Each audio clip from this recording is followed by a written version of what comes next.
On va parler brièvement sur le principe et la structure du guide BPF. Donc ici, les lignes directrices particulières du guide BPF s'appliquent à toutes les opérations de l'industrie pharmaceutique. Quand on parle de l'industrie pharmaceutique, à partir des inputs, c'est-à-dire la matière première, à partir de la réception de la matière première, ou bien on va dire carrément de l'achat de la matière première. Donc l'achat, ensuite la réception, ensuite le contrôle qualité de la matière première, ensuite la fabrication, ensuite le contrôle qualité du produit fini, ensuite la libération. Pas encore, on n'a pas encore terminé. Et la distribution. Tout ça, vous voyez, toutes ces étapes sont suivies par des lignes directrices. Donc, on ne peut pas fabriquer un médicament comme ça.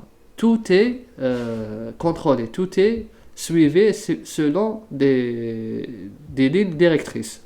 On ne peut pas acheter comme on veut. Il y a des règles à suivre pour acheter une matière première. Ensuite, on va recevoir selon ces lignes directrices. Comment on doit recevoir, comment on fait pour les recevoir, pour stocker, plein de spécifs. Et ensuite, le contrôle qualité de la matière première, comment on fabrique, le produit fini qu'on obtient après le process, et la libération, puis la distribution. Tout ça est suivi selon des lignes. Si vous voyez le principe des guides BPF, bon, là, il y a plusieurs, c'est-à-dire, on trouve les BPF en Angleterre, en France, en Japon, aux États-Unis, mais tous les BPF généralement se ressemblent. Ils ont presque la même structure. Bien sûr, il y a quelques différences, mais le principe de base, c'est le même. Le BPF, le guide qu'on va suivre, il est composé de ces trois parties. La partie 1, c'est les principes des BPF qu'on applique à la fabrication des médicaments. La partie 2, c'est les principes des BPF appliqués aux substances actives, uniquement matières premières. Et la partie 3, c'est les documents et attentes réglementaires. Là, c'est très réglementaire, c'est affaires réglementaires. Là, on ne va pas traiter de cette partie. Là, c'est plus pour la partie administrative et tout. Et vers la fin, le guide est complété par une série d'annexes. Il y a plusieurs annexes.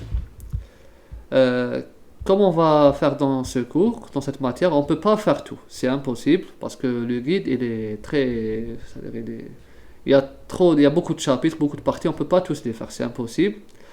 On va juste faire un extrait de ce guide. Là, on va faire un extrait, on va faire 10 chapitres.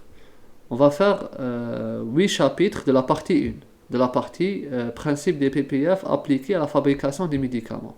On va voir le système qualité, le personnel, les locaux, documentation, contrôle jusqu'à l'auto-inspection.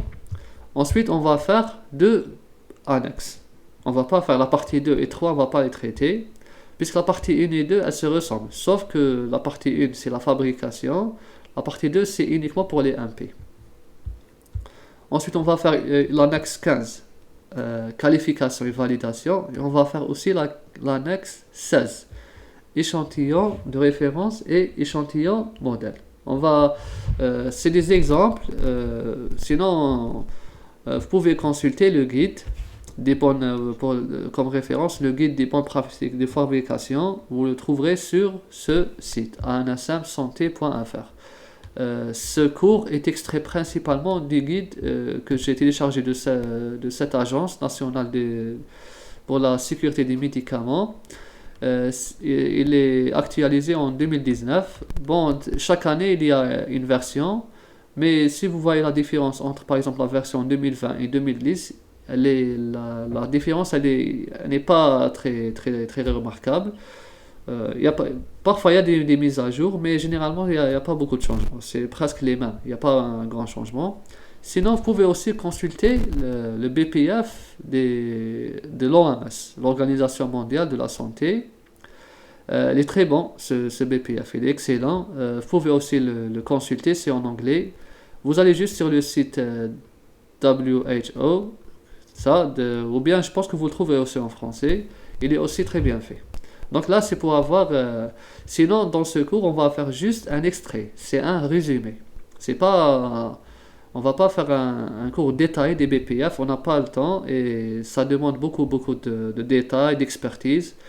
Les BPF, généralement, c'est-à-dire les BPF, c'est quand c'est-à-dire le premier pas dans une usine pharma, on commence par les BPF, c'est la formation BPF. Euh, Soit les nouveaux recrutés, soit des stagiaires, tout le monde doit passer par la formation des BPF. Elle se fait sur différents jours. Et la formation sur site, elle est mieux. C'est-à-dire, si vous faites la formation sur site, vous aurez des spécialistes, des experts du domaine. Vous aurez affaire à plusieurs experts de plusieurs départements et chacun va expliquer sa partie. Parce que les BPF, elles s'appliquent à toute l'industrie. Par exemple, le contrôle qualité, et vous aurez le responsable de contrôle qualité qui va vous faire la formation BPF du contrôle qualité. Donc, vous aurez vraiment une formation de qualité. Sinon, là, on va faire juste un extrait, un résumé des BPF, au moins pour connaître comment fonctionne l'industrie pharmaceutique. Et enfin.